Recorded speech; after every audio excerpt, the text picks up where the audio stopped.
Imagina o seguinte, você finalmente conseguiu aquele aumento pelo qual você tanto lutou e nos primeiros dias vem aquela euforia, isso é enorme, você conta para toda a família, sai para comemorar, compra até coisas que você nem recebeu ainda o salário.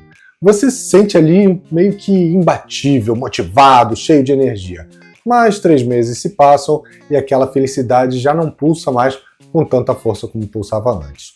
O mesmo acontece no outro extremo. Você perde o emprego, você pode sentir aquela dor da perda de alguma pessoa muito próxima, o medo, a insegurança, a tristeza acabam tomando conta de você. Mas passadas algumas semanas, a mesma coisa acontece, né? A dor ela começa a diminuir, você encontra ali um novo foco, você cria novos planos e quando você percebe, você já não sofre tanto quanto você estava sofrendo antes. E isso não é coincidência. O seu cérebro naturalmente faz você se acostumar tanto com as vitórias quanto com as derrotas. Então, se prepara para enxergar como as suas emoções podem trazer aí um ângulo novo para a sua vida. Meu nome é Bruno Ribeiro, se você não me conhece, eu sou coach, eu ajudo as pessoas a desenvolver a autodisciplina, a construir os melhores hábitos para transformar a vida delas, tendo ali mais foco, mais produtividade. Se você for novo por aqui, já assina o canal para você poder receber toda semana um conteúdo exclusivo que vai te ajudar a sair da zona de conforto e trazer aquela energia que talvez seja exatamente o que você está precisando para parar de procrastinar e agir de verdade em direção aos seus objetivos. E se você preferir, também pode acompanhar a gente pelos outros canais que eu vou deixar aqui na descrição desse episódio. E você provavelmente não conhece, mas existe um termo que rege grande parte da nossa experiência emocional, vamos dizer assim, a adaptação hedônica. Em palavras mais simples, ela representa a nossa capacidade, a capacidade do nosso cérebro de se acostumar rapidamente tanto com prazer quanto com a dor. Assim como uma roda gira ali sem parar, esse mecanismo nosso, o mecanismo cerebral, ele faz com que a gente volte mais cedo ou mais tarde para um equilíbrio emocional, aquele ponto de equilíbrio onde a gente não está nem sofrendo e nem super entusiasmado. Então imagina um termostato interno, não importa se o ambiente esquenta ou se ele esfria, depois de um tempo ele se ajusta, a temperatura vai chegar ali a um equilíbrio, e volta ao seu padrão. É exatamente isso que o seu cérebro faz com as suas emoções. Ah, mas comigo é diferente. Você pode até estar pensando isso, mas na verdade não é diferente. Estudos clássicos, como o do psicólogo americano Philip Brickman, mostram aí que as pessoas, tanto aquelas que sofreram acidentes ou aquelas que ganharam na loteria, com o tempo, depois de algumas semanas, elas voltam aos níveis de felicidade que elas tinham antes desses eventos. Esse achado, essa pesquisa, tornou-se um marco muito importante na parte de entendimento de como funciona o nosso bem-estar emocional e como ele tende a retomar ali a um patamar estável. Décadas depois, pesquisadores da Universidade de Michigan e Illinois confirmaram que mudanças importantes na nossa vida, como casamento, nascimento dos filhos, separação ou luto, também seguem esse mesmo padrão. Há ali um pico inicial da emoção, mas que com o tempo o nível vai se tornando um ponto de equilíbrio. Esses estudos eles apontam que, em média, esse impacto emocional de eventos marcantes, vamos dizer assim, sejam eles positivos ou negativos, eles tendem a se dissipar em um intervalo mais ou menos de 3 a 6 meses. E aqui entra o ponto mais curioso. Essa insensibilidade é um mecanismo de proteção e de sobrevivência. Sem ela, a gente viveria em um estado constante de euforia extrema ou sofrimento extremo, o que seria insustentável para o ser humano. Para entender melhor, vamos traduzir a ciência de forma mais acessível, mais leve, inclusive. Vamos trazer aqui. O que acontece quando você ganha um aumento? Quando você alcança algo que é desejado, o seu cérebro ele libera uma série de neurotransmissores ligados ao prazer, como a dopamina, a serotonina, a gente já falou sobre eles em episódios anteriores. E você se sente ali recompensado, feliz e bastante confiante.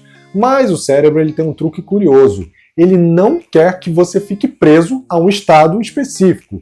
Pouco a pouco, ele vai reduzindo a produção desses neurotransmissores, desses neurohormônios, para que você volte ao seu estado de padrão emocional, vamos dizer assim. Esse processo é inconsciente e inevitável. Funciona como uma espécie de tolerância emocional. Quanto mais você tem de alguma coisa, menos efeito essa coisa gera para você. Por isso que a felicidade que você sente quando você compra algo novo ou quando você conquista uma meta não se mantém no mesmo nível por muito tempo.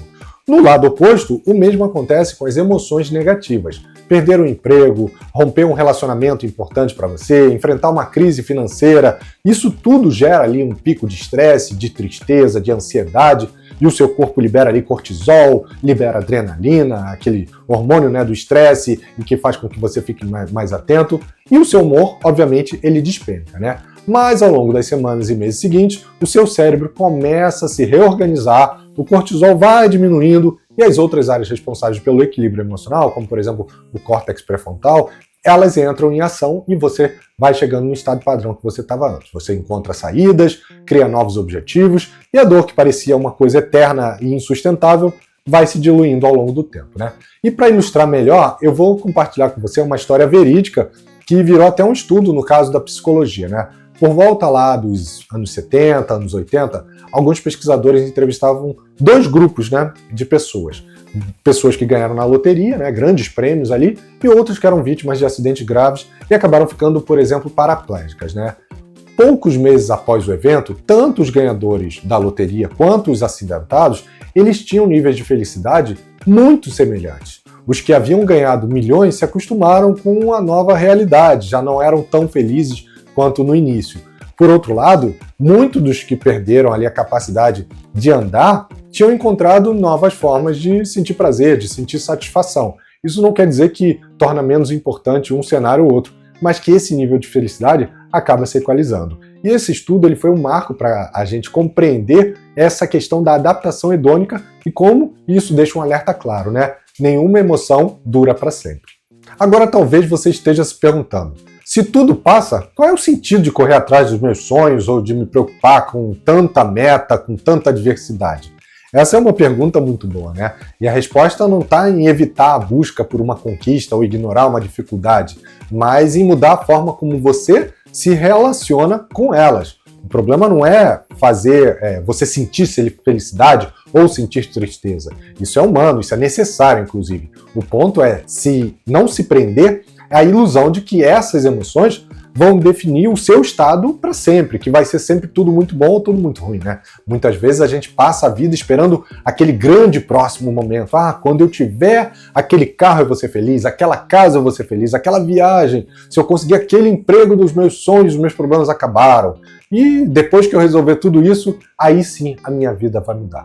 Mas a gente sabe que a verdade não é bem assim, né? O seu cérebro ele vai continuar girando essa roda de adaptação e no fim o que mais importa não é o ponto de chegada, onde você está andando em direção, mas a forma como você transita entre esses ciclos de alegria e de dor, né? Imagina a sua vida como se ela fosse, por exemplo, uma montanha-russa. As grandes conquistas e perdas, elas são aqueles momentos de loop e descida vertiginosa, né? Onde eles são emocionantes, mas eles não são sustentáveis ao longo prazo, né? Imagina, nenhum corpo do ser humano ia aguentar viver ali naquele looping eterno. Nem o nosso cérebro aguenta.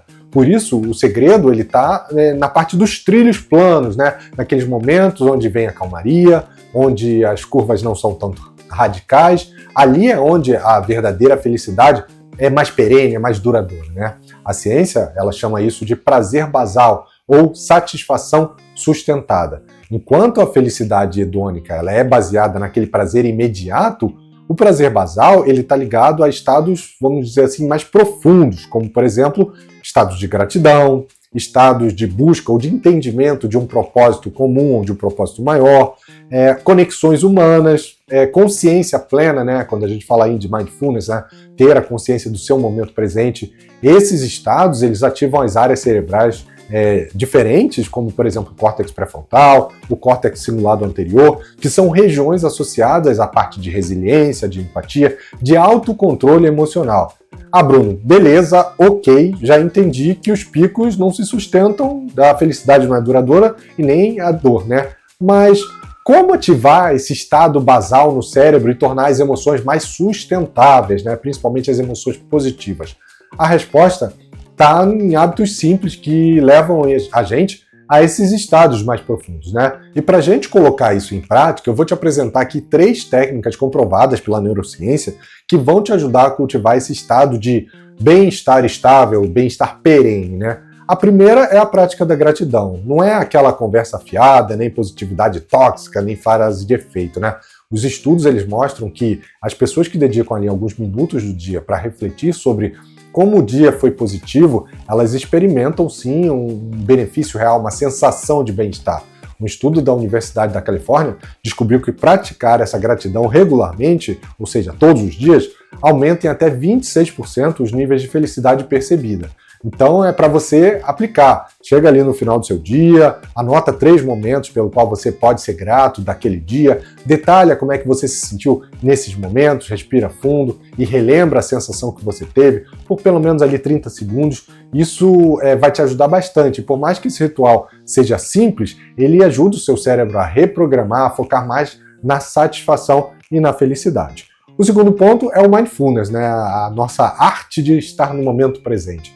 Mindfulness é essa capacidade da atenção plena ao momento atual, né? Sem julgamento, sem distrações.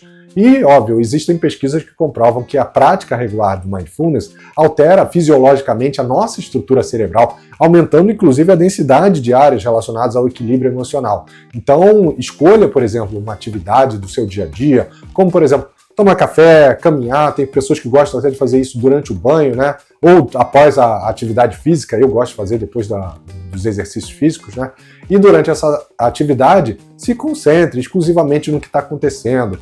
São sons, são aromas, são texturas, se você estiver tocando em alguma coisa, são movimentos. Quando você perceber que a sua mente está divagando, está distraindo, e isso vai acontecer, só traz ela de volta ali, sem problema, sem se julgar por conta disso. É natural isso acontecer. E com o tempo, seu cérebro vai aprender a saborear melhor ali aquele momento presente e com mais intensidade, né?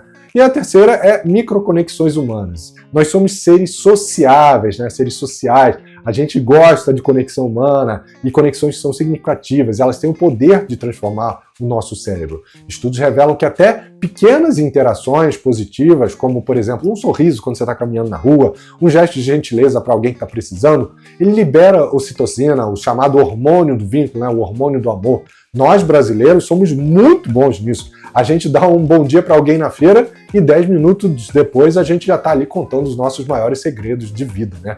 Por isso, estabeleça uma meta diária de pelo menos 3 interações positivas, por menor que elas sejam, um elogio sincero, um agradecimento, um abraço mais demorado em alguma pessoa que você goste, uma conversa leve no final do dia.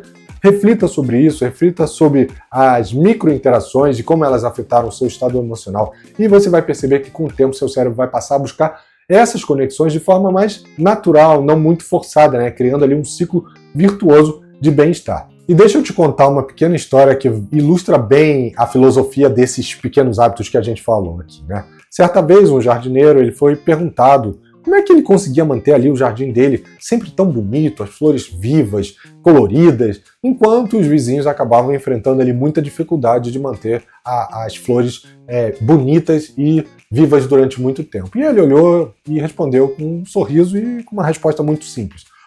Meus vizinhos querem flores muito bonitas no dia seguinte do plantio.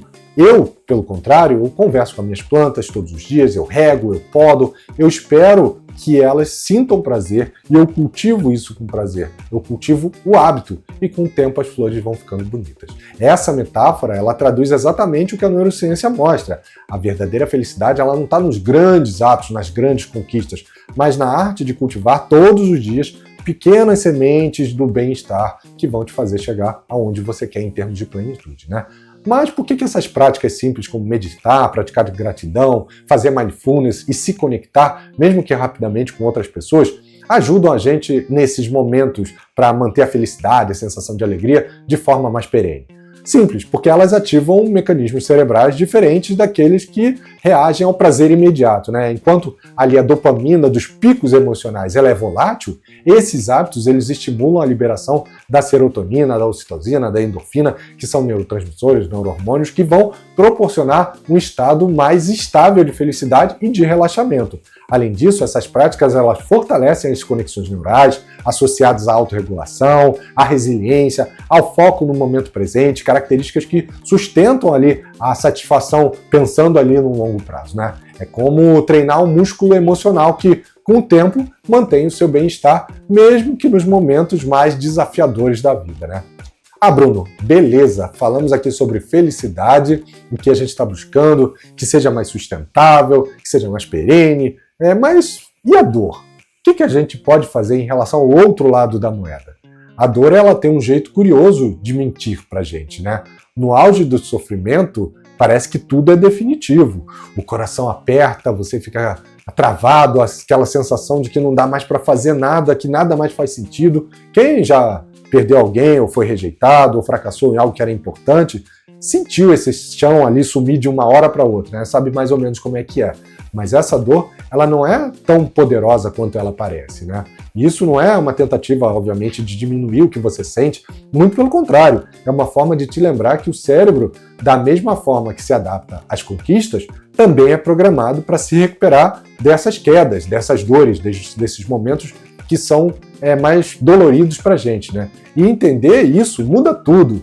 Quando você passa por uma perda ou por uma frustração, o seu cérebro ele entra num estado de alerta. Ele libera substâncias, como eu falei, o cortisol, a adrenalina, a noradrenalina, que são substâncias ligadas ao estresse, à sobrevivência, ao estado de alerta, né? A sua mente fica hiperfocada no problema, revivendo as cenas, buscando sentido para entender, prever o que pode acontecer no futuro, ou buscando uma justificativa para entender o que aconteceu, né? A gente fica se perguntando o tempo todo, por que isso, por que comigo?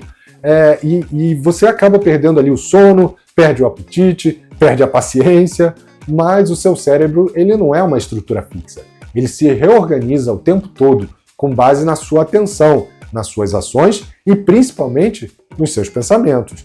E estudos mostram que, com o tempo, a prática dessas estratégias emocionais saudáveis, as regiões ligadas ao sofrimento emocional, como a amígdala ou o hipocampo, elas acabam reduzindo ali a atividade. E áreas associadas ao raciocínio, a parte mais lógica, como o córtex, principalmente o córtex pré-frontal, elas assumem mais controle. E o que isso significa na prática? Você começa a sentir a dor com outra perspectiva, né? Uma perspectiva mais leve. Não é que a dor suma, ela só se reposiciona, ela perde força, ela passa a ter um sentido, né? Você não precisa esperar o tempo passar para começar a se sentir melhor. Também existem algumas ações que a gente vai falar aqui que são simples, baseadas obviamente na ciência, que ajudam a acelerar esse processo de recuperação emocional. E a primeira delas é dar nome ao que você sente, né? Muitas pessoas fazem ali o livro das emoções, né? E isso pode parecer meio óbvio, mas para a maioria das pessoas não é, e a maioria das pessoas não faz isso, né? Dizer, eu tô mal, isso não é suficiente. O seu cérebro precisa de precisão, né? Precisa de precisão foi ótimo, mas ele precisa de detalhamento para que ele possa processar essas emoções. Eu tô com raiva, eu tô com vergonha, eu tô com medo, eu tô com culpa. Dar nome a essa emoção ativa o córtex pré-frontal e reduz a intensidade da resposta emocional do nosso cérebro. É como se você criasse ali um contorno para aquela dor, evitando que ela se espalhe por toda a parte do seu organismo, né? Metaforicamente falando. Então pega um papel, escreve ali, sem filtro, sem julgamento, o que você está sentindo, depois tenta nomear essas emoções com clareza. Só esse simples ato de dar nome já vai te trazer um grande alívio, né? A segunda coisa que você pode fazer é aceitar sem resistência. Isso não significa se conformar, né? Mas parar de lutar contra o que já aconteceu, contra o seu passado, né? Resistir à dor, isso não podia ter acontecido, isso é injusto, essa frase é ótima, né? Não é justo. Só vai aumentar o seu sofrimento. Aceita esse cenário que você vai reconhecer que algo doeu sem precisar apagar ou sem precisar justificar. A aceitação reduz o conflito interno e permite que a cura desse cenário passe a acontecer. É o famoso, doeu, mas passou. Beleza, agora eu entendi o porquê que isso aconteceu. Use frases como, por exemplo, eu não gosto disso, eu não estou satisfeito, eu não achei justo, mas eu posso lidar com isso nesse momento. Essa mudança na forma desse diálogo interno vai diminuir a sensação de impotência que você tem. E a terceira atividade é encontrar propósito nessa dor, né? Essa talvez seja mais difícil, mas também é mais importante. Transformar dor em aprendizado. E isso não apaga, obviamente, o sofrimento, como eu falei, mas dá um novo significado para ele. É quando a perda vira ali um ponto de inflexão, né? Um ponto de virada, a rejeição vira ali um redirecionamento, a queda vira uma base para o seu próximo impulso, né? A psicologia ela tem um nome para isso, ela chama isso de crescimento pós-traumático, que é a capacidade das pessoas se tornarem mais fortes mais conscientes depois de eventos que foram difíceis, né? A tal da resiliência, né? Então se pergunte, o que eu aprendi sobre mim nesse processo que foi dolorido? O que esse momento está tentando me mostrar? E aí, durante a Segunda Guerra Mundial, o psiquiatra austríaco Viktor Frankl, que eu já trouxe até um episódio sobre ele foi preso num campo de concentração nazista, onde ele acabou perdendo a família, os amigos e quase perdeu a própria vida. E em meio a esse cenário brutal, vamos dizer assim, o mais brutal possível se a gente pensar em termos de vivência, ele acabou desenvolvendo uma das ideias mais poderosas da psicologia moderna. Quando a gente não pode mais mudar uma situação, a gente é desafiado a mudar nós mesmos e como nós vemos essa situação. E ele percebeu que os prisioneiros ali, que conseguiam encontrar algum sentido, mesmo que no sofrimento, eles eram mais fortes, eles tinham mais chances de resistir emocionalmente ao que estava acontecendo. Essa experiência, inclusive, deu origem a um livro chamado Em Busca do Sentido, se eu não me engano, que foi um dos maiores livros clássicos falando sobre essa questão da superação da dor, né? E ele não romantiza o sofrimento. Ele mostra que, mesmo com a dor, e mesmo que ela seja inevitável, o desespero, sim, ele é opcional. Se existe uma verdade que a ciência, a vida e a dor acabam nos ensinando, é que absolutamente tudo passa. As alegrias mais intensas, os lutos mais profundos, os picos de motivação e os abismos de desesperança, tudo isso passa, tudo isso tem um prazo de validade que está dentro de nós mesmos, né? Mas se tudo que você sente um dia se dissolve, o que realmente permanece? A resposta está menos nos momentos que vive e mais na forma como você vive e atravessa esses momentos. Está na maneira como você escolhe responder, mesmo quando tudo dentro de você pede para você recuar, silenciar ou até mesmo fugir, né? E está na coragem de você parar de correr atrás de momentos extraordinários e começar a cultivar uma vida que faça sentido todos os dias. E se tudo isso mexeu com alguma coisa dentro de você, compartilhe esse conteúdo com alguém que esteja precisando dessa conversa sincera, mas que ainda eventualmente não teve coragem de iniciar, né? Compartilhar não é sobre engajamento, sobre redes sociais, é sobre responsabilidade emocional, é como nós podemos contribuir com as outras pessoas. É sobre parar de fingir que todo mundo está bem e começar a criar conversas e relações com o que realmente importa, né? E se você quiser continuar essa jornada de forma mais profunda, com ferramentas práticas, provocações semanais e hábitos que sustentam as mudanças de verdade, fica aqui o convite para você se juntar ao nosso canal. É gratuito, é contínuo, tem toda semana, e se você está cansado de sobreviver aí no modo automático, vai te ajudar bastante. E se quiser dar o próximo passo e sair da teoria e treinar sua mente e equilibrar a razão com a emoção, entra no programa Fora de Série, que é um treinamento dividido aí em 3 pilares. O pilar de autoconhecimento, que vai te ajudar a entender o seu momento atual, como é que seu cérebro funciona, quais são as estruturas cerebrais, como é que você se comporta e por que determinados comportamentos precisam ser ajustados. Tem o segundo pilar, que é o da autorregulação, onde você vai aprender sobre os alicerces do modelo mental de crescimento, como construir e manter bons hábitos e como se livrar das armadilhas que vão acontecer no seu dia a dia, como, por exemplo, procrastinação, síndrome do impostor, síndrome do super-herói e muitas outras. E, por fim, a gente vai entrar na aplicação mais prática, né, que vai te permitir planejar, executar, monitorar suas ações com técnicas e ferramentas que vão ser ali uma bússola para o seu dia a dia durante todo esse percurso, né? E eu vou ser o seu guia também, né? Eu vou estar ali quase como se fosse um processo de coaching, de mentoria, né? Sempre ajudando, sempre contribuindo com novos conteúdos, com lives, quando for necessário e, obviamente, no contato diário, né? Se você gostou e quer continuar essa transformação, o link vai estar aqui na descrição desse episódio. Caso as inscrições não estejam abertas no momento que você encontrar o link, vai ter ali um link para a lista de espera, onde você vai entrar e assim que uma nova turma abrir, você vai ser notificado para poder participar. Então, espero vocês semana que vem. Um abraço e até lá. Tchau, tchau.